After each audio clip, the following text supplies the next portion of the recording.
As the Gregorian calendar draws its final, shallow breaths, we find ourselves suspended in the penultimate day of the solar cycle. December 30th. It is a date that exists in the liminal space between the now and the next, a threshold where history often chooses to settle its most profound accounts. To the casual observer, it is merely the eve of the eve, a day lost in the festive haze of year-end reflections. But through the lens of the deep past, December 30th emerges as a crucible. It is a day when empires were stitched together by ideological threads, and when autocrats were dismantled by the very tides they once sought to command. Today, we peel back the layers of the chronological palimpsest to witness the seismic shifts that occurred on this winter. Day events that redefined the geopolitical landscape and the moral architecture of our world. We begin in the year 1922, amidst the frozen echoes of a revolution that had shattered the Romanov dynasty. On this day, within the grand halls of the Bolshoi Theatre, a document was ratified that would partition the 20th century into two warring ideologies. The Union of Soviet Socialist Republics, the USSR, was born. This was not merely a territorial reconfiguration. It was the inception of a monolithic social experiment. The treaty on the creation of the USSR forged a federation out of the ashes of the Russian Empire, promising an egalitarian utopia beneath the banner of the proletariat. From the steppes of Central Asia to the icy reaches of the Baltic, a new hegemony emerged. It was a birth that would precipitate decades of Cold War brinkmanship, industrial metamorphosis, and an iron-fisted governance that challenged the very foundations of Western liberal democracy. On December 30th, the world watched as a giant stirred, unaware that its shadow would darken the global stage for nearly 70 years.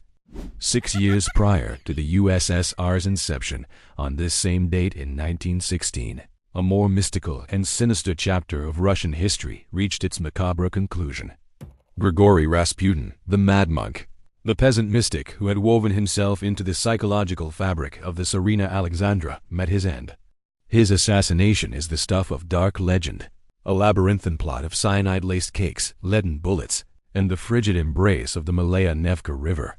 Rasputin represented the rot at the heart of the old aristocracy, a symbol of the divine right of kings descending into superstition and decadence.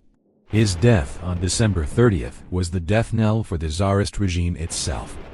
It was an omen, a visceral signal that the old world was being strangled by its own contradictions, making way for the revolutionary fervor we previously observed. In the death of one man, an entire epoch of imperial grandeur began its final descent into the abyss. As we transition into the 21st century, December 30th, 2006, provides a stark reminder of the transience of power. In the pre-dawn shadows of Baghdad, Saddam Hussein, a man who for decades had ruled Iraq with a blend of secular nationalism and ruthless authoritarianism, was led to the gallows. His execution was a moment of profound geopolitical polarization. To some, it was the cathartic climax of a quest for justice against a tyrant who had gassed his own people and plunged the region into ruinous wars. To others, it was a destabilizing act of victorious justice that left a power vacuum soon to be filled by sectarian chaos. Watching the images of a once mighty dictator facing his mortality with defiant stoicism, the world was forced to reckon with the complexities of interventionism. The execution of Saddam Hussein on this day was not just the end of a regime. It was a pivot point that accelerated the fragmentation of the Middle East, a tremor whose aftershocks still ripple through the sands of Mesopotamia today. History is not composed solely of the falls of kings. It is also punctuated by the tragedies of the common soul. On December 30th, 1903, the city of Chicago witnessed a horror that would forever alter the philosophy of public safety. The Iroquois Theatre, marketed as absolutely fireproof, became a funeral pyre for over 600 people during a matinee performance. An arc lamp sparked a flame that caught on the velvet drapery. What followed was a visceral manifestation of panic-locked exit doors, malfunctioning fireproof curtains, and a design that trapped the innocent in a chimney of fire. This catastrophe was a stinging rebuke to industrial negligence and the arrogance of man's engineering. Yet, from these ashes rose the stringent fire codes and panic bar doors we take for granted today. It is a poignant reminder that progress is often written in the ink of tragedy, and that on this day in 1903, the cost of lessons learned was immeasurable. December 30th stands as a testament to the duality of the human condition.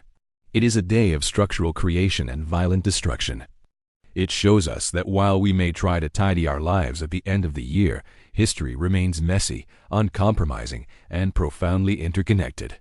From the snowy banks of the Neva to the gallows of Baghdad, and from the grand stages of Moscow to the burning aisles of Chicago, this date serves as a mirror. It reflects our capacity for monumental ambition and our susceptibility to catastrophic failure. As we stand on the precipice of a new year, let us look back at the 30th of December not as a mere sequence of expired hours, but as a reminder that every day carries the weight of an empire and every moment is an opportunity for the world to change its course forever. The year is ending. The story, however, is eternal. Thank you for watching.